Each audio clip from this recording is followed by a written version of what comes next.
ایک روایت میری نظر سے گزری اور کیا ہی انداز ہے امام زرقانی نے لکھی. ایک صحابی ہیں حضرت ابو کرسافہ رضی اللہ تعالیٰ عنہ. حضرت ابو کرسافہ رضی اللہ تعالیٰ عنہ فرماتے میں چھوٹا تھا, میری اماں اور میری خالہ مجھے ساتھ لے گئیں. میں نے کہا کہاں جانا ہے؟ کہنے لگے آؤ نبی پاک کا کلمہ پڑھنے جانا ہے. پڑھیے درود شریف صلی اللہ, سارے پڑھیے, پھر پڑھیے ایک دفعہ صلی اللہ تعالیٰ علیہ. حضور کا ذکر ہو تو فوراً درود پڑھنا چاہیے. نبی کریم علیہ السلام کی بارگاہ میں نا میری خالہ اور میری اماں دونوں مجھے ساتھ لے گئیں کلمہ پڑھنے. کہتے ہیں جب ہم حضور کی بارگاہ میں پہنچے, کلمہ پڑھا, واپس آئے تو میری اماں اور میری خالہ آپس میں بات کرنے لگی. میری خالہ کہنے لگی تو نے دیکھا ہے ان کا بولنا کتنا مزیدار تھا. میری خالہ کہنے لگی تو نے تو وہ دیکھا ہے لیکن وہ جو غلام آیا تھا اس کے ساتھ ان کا رویہ کتنا پیارا تھا. تو نے دیکھا جب وہ کھانا کھا رہے تھے تو پہلا خیال انہوں نے ہمارا کیا. بار بار وہ ان کا ذکر کرتی, کہتے آپس میں حضور کی شانیں بیان کرتی, میری اماں بھی میری خالہ بھی. بالآخر بات لمبی ہو گئی تو میری اماں بولی, کہنے لگی بس کر, ہم کتنی عظمتیں بیان کریں گے, مجھے تو 3 باتیں سمجھ میں آئی ہیں.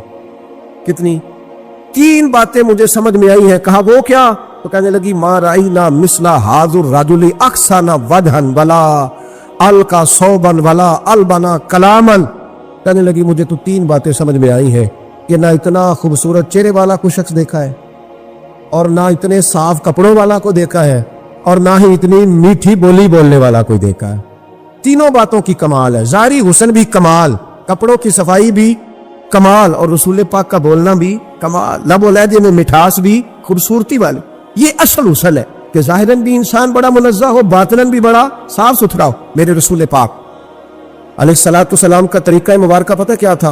حضور صلی اللہ تعالیٰ علیہ وآلہ وسلم جب مسجد میں نماز پڑھ لیتے تو حضرت جعفہ رضی اللہ تعالیٰ عنہ فرماتے, بخاری کی حدیث ہے, فرماتے میں مدینہ شریف میں آیا تو حضور نماز پڑھ لیتے تو صحابہ نبی پاک کے پاس آتے اور حضور کا دست مبارک پکڑ کے پہلے چومتے پھر چہروں پہ ملتے, پہلے چومتے پھر چہروں پر. نبی پاک کے صحابہ حضور کے قدم بھی چوما کرتے, قدموں میں جھکا کرتے تھے. یہ تو بھائی اس وقت پتہ چلتا ہے جب کسی سے پیار ہو جاتا ہے, جب کسی بندے سے. میں اکثر مثال دیا کرتا ہوں اکثر کہ کسی کا بچہ پیشاب کرے تو کہہ آتی ہے, الٹی آتی ہے, لیکن اپنا بچہ بالوں میں بھی کر دیتا ہے, پھر کوئی کہہ نہیں آتی چونکہ اپنا ہے نا, پیار ہو گیا نا. اب وہ کیفیت جب کسی سے محبت ہو جاتی ہے نا تو کچھ چیزیں صرف سمجھنے کی نہیں, کچھ چیزیں ایسی ہوتی ہیں جو محسوس کرنے والی ہوتی. اس نے کہا تھا عشق ایک ڈھونگ ہے, میں نے کہا تجھے عشق ہو خدا کرے, پھر کوئی تجھے اس سے جدا کرے, تو اسے تسبیحوں پہ پڑھا کرے, تو اسی کا نام جپا کرے, تو گلی گلی پھرا کرے, پھر میں کہوں کہ عشق ایک ڈھونگ ہے اور تو نہیں کہا کرے, پھر میں کہوں کہ عشق ایک ڈھونگ ہے اور تو. اس نے کہا تھا عشق ایک ڈھونگ ہے تو میں نے کہا تجھے عشق ہو خدا کرے. بھائی یاد رکھو جب انسان کو محبت ہوتی ہے تو پھر اس کے انداز بدل جاتے ہیں, اس کے طور طریقے تبدیل ہو جاتے ہیں. وہ میں اکثر ایک بات کہا کرتا ہوں, میں کہتا ہوں بچہ باہر سے برگر کھا کے آ جاتا ہے رات کو, اماں کہتی بیٹے روٹی کھا لو, کہنا تو گوبھی پکائی میں نہیں کھانی, حالانکہ برگر ہے, کھایا ہے, دور سے کھایا ہے, تو اماں اس کو کہتی ہے پھر میں سویاں نہ بنا دوں تھوڑی سی اپنے بیٹے کو, فٹافٹ چاول نہ تجھے ابال دوں, ساتھ میں باریک دال بنا دیتی, کہتا نہیں میری مرضی کا پکاتے نہیں, میں نے نہیں کھانا. ایسے اب ابا جو ہے نا, ابا وہ اماں کو سمجھا رہا, کہتا چھڈ پر بھوک لگے گی تو آپ ہی کھا لے گا, تو نہ ایڈی ٹینشن ہے بھی پہ تینوں ستاندا ہے. اماں کیا کہتی ہے؟ کہتی نہیں مجھے نیند نہیں آ رہی, کھائے گا تو سکون آئے گا. اب اس کو آپ لاکھوں دلیلیں دے کہ سیانا بیان ہے, بچہ نہیں ہے, 22 سال کا ہے, 24 سال کا, چھوڑ تو کیا کر رہی ہے. لیکن اماں کو کوئی سمجھا سکتا, کیوں نہیں سمجھا سکتا کہ اسے اپنے بیٹے سے پیار بڑھا. وہ کیا کرے, وہ مجبور ہے, اس کے دل کی کیفیت اس طرح کی ہے کہ کوئی دنیا کی طاقت اسے سمجھا سکتی, سوال ہی نہیں پیدا ہوتا کوئی اسے سمجھا سکے. یہ ممکن کیسے ہو, کیسے سکتا ہے؟ یہ محبت ہے. میرے رسول پاک علیہ السلام کے صحابی حضرت جعفہ فرماتے میں حضور کی بارگاہ میں آیا تو صحابہ کیا کرتے, نبی پاک کا دست مبارک پکڑتے, پہلے چومتے پھر چہرے پہ ملتے. بخاری ہے, فرماتے میں نے کہا یہ کیا کر رہے ہیں, پھر اچانک میرا بھی دل کیا ذرا کر کے تو دیکھو, کچھ چیزیں چکھنے پہ پتہ لگتا ہے کتنی مزیدار ہے. کہتے میں بھی قریب گیا, حضور کے دست مبارک میں نے ہاتھ ڈالا, فرماتے ہاتھ پکڑا ہی تھا کہ نبی پاک کا ہاتھ برف سے بھی زیادہ ٹھنڈا. فرماتے پھر میں نے پکڑ کے چہرے پہ ملا تو کستوری سے زیادہ خوشبو آ رہی تھی دست مبارک. فرماتے اب میرا چھوڑنے کو دل ہی نہیں کر رہا تھا, اب میری طبیعت نہیں مان رہی تھی. میرے نبی کریم علیہ السلام اللہ کی دلیل ہے, ہر پاکیزگی, ہر حسن, ہر کیف اللہ نے اپنے رسول کو عطا فرمایا.